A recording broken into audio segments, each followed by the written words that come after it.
श्री समर्थ रामदास स्वामी विरचित मनाचे श्लोक। श्लोक क्रमांक 86। मुखी राम विश्राम तेथेची आहे, सदानंद आनंद सेऊनी राही। तया विन तोसीन संदेहकारी, निजाधाम हे नाम शोकापहारी। ज्यांच्या मुखात रामनाम असते त्यांच्या हृदयात समाधान असते, त्याला नेहमी आनंद लाभतो। ते सोडून केलेला सर्व खटाटोप हा संशयास्पद असतो, म्हणून नाम हे रामाचे घर आहे, तिथे तो नांदतो। म्हणून नाम हे शोक दूर करणारे आहे। श्लोक क्रमांक 87। मुखी राम त्या काम बांधू शकेना, गुणी इष्ट धारिष्ट त्याचे चुकेना। हरी भक्त तो भक्त कामास मारी, जगी धन्य तो मारुती ब्रह्मचारी।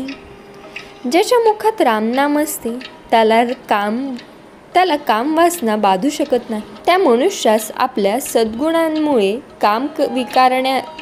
काम विकाराशी लढण्याचे धैर्य प्राप्त होते। जो भगवंताचा भक्त असतो तो काम विकारास मारण्यास समर्थ असतो। असा ब्रह्मचारी मारुती हा जगामध्ये धन्य होय। श्लोक क्रमांक 88।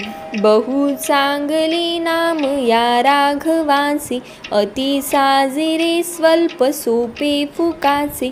करी मूळ निर्मूळ घेता भवाचे, जीवा मानवा हेची कैवल्य साचे। रामनाम हे फार चांगले आहे।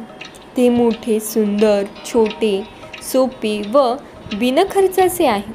त्यामुळे संसार तापाचा समूळ नष्ट होतो। मानवी जीवांना रामनामामुळे मोक्ष मिळतो। श्लोक क्रमांक 89।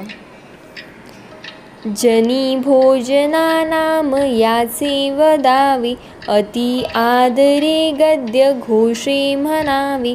हरी चिंतने अन्न जेवीत जावे, तरी श्री हरी पावी जे तो स्वभावी। समाजात वावरत असताना व भोजन करताना मुखाने रामनाम घ्यावे। ते आदरपूर्वक स्पष्ट व मोठ्याने म्हणावे। भगवंताचे चिंतन करीत अन्न सेवन करीत जावे। असे केल्यामुळे सहजपणे भगवंताची प्राप्ती होते। श्लोक क्रमांक 90।